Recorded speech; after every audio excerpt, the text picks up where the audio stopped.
Bonjour bien-aimés frères et sœurs, bon week-end à tous, que le Seigneur nous bénisse. Nous rendons des actions de grâce à Dieu pour la paix et la joie que le monde ne peut nous donner. Nous l'exaltons car il est puissant. En lui, nous avons la vie et il est la source de notre inspiration. Il est l'appui véritable dans les temps difficiles et l'objet de nos louanges. Père, sois béni au nom de Jésus-Christ. Bienvenue dans notre méditation de ce jour. Le thème de notre méditation, comprendre la persécution et s'affermir en comptant sur Dieu.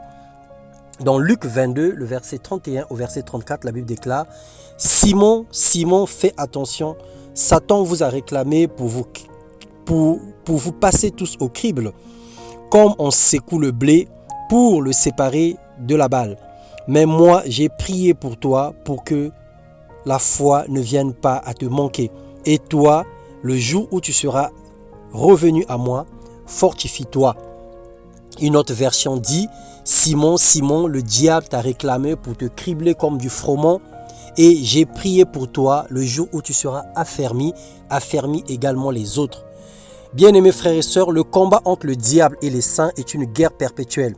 Nous devons prendre conscience de cette situation. Quoi que nous fassions, où que nous soyons, il nous attaquera. Il fera la guerre dans nos pensées, dans notre chair et en voudra à notre esprit. Il nous déteste simplement parce que nous aimons le Seigneur Jésus-Christ, mais il nous atteint à cause parfois de notre légèreté, à cause de certains péchés, à cause des ouvertures que nous lui avons laissées directement ou indirectement. Dans 1 Timothée, le chapitre 3, le verset 10 à 13, la Bible déclare « Quelle persécution n'ai-je pas supportée et le Seigneur m'a délivré de toutes. Or, si tous ceux qui veulent vivre pieusement en Jésus-Christ seront persécutés, mais les hommes méchants et imposteurs avanceront toujours plus dans le mal, égarant les autres et égarés eux-mêmes. » L'apôtre Paul nous fait savoir que lorsque nous aimons le Seigneur et lorsque nous marchons dans la sainteté, lorsque nous marchons dans la piété, nous serons toujours persécutés parce que cette attitude ne plaît pas au diable. Mais ce n'est pas pour autant la raison de pouvoir abandonner, jeter l'éponge et repartir à tout ce qu'on avait vomi. Nous sommes également persécutés à cause de notre foi, à cause du respect que nous avons pour les choses saintes, donc notre piété. Nous n'échapperons pas à cette règle selon Luc 21, le verset 12. L'important est de savoir que nous gagnerons toujours cette bataille et si et seulement si nous demeurons dans les choses que nous avons apprises et reconnues certaines, sachant de qui nous les avons apprises dès notre nouvelle naissance. Il s'agit de la parole de Dieu.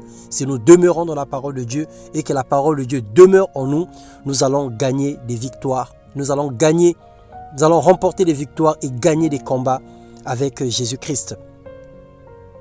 En faisant confiance aux saintes écritures qui peuvent nous rendre sages à salut par la foi en Jésus-Christ.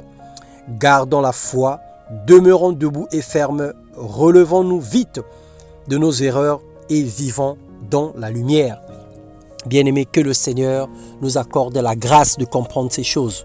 La grâce de savoir que toute écriture est inspirée de Dieu. La grâce de savoir que c'est par la puissance de la parole de Dieu que Jésus-Christ avait vaincu le diable dans le désert, selon Matthieu 4.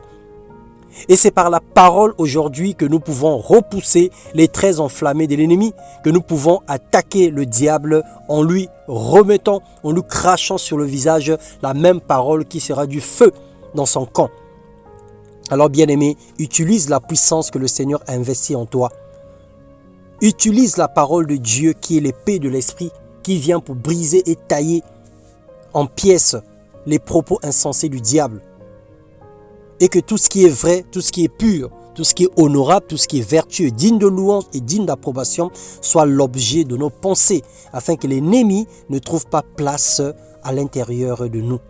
Que le Seigneur nous bénisse et qu'il nous accorde de gagner encore les combats que nous allons rencontrer durant ce week-end et jusqu'en fin du mois d'octobre, parce que nous rentrons dans le mois de la récolte. Nous sommes dans le mois de la récolte, nous avons remporté la victoire et nous avons accusé des bilans positifs. Mais nous voulons maintenant aller rentrer en possession de notre héritage. Nous sommes arrivés à la terre promise. Nous devons maintenant cueillir les fruits. Nous devons maintenant nous jouir de ce que le Seigneur a mis à notre disposition. Que le Seigneur te bénisse et t'accorde une grâce excellente, une grande grâce et de l'abondance dans tout ce que ta main fera et dans tout ce que tu entreprendras dans le nom de Jésus-Christ. Amen.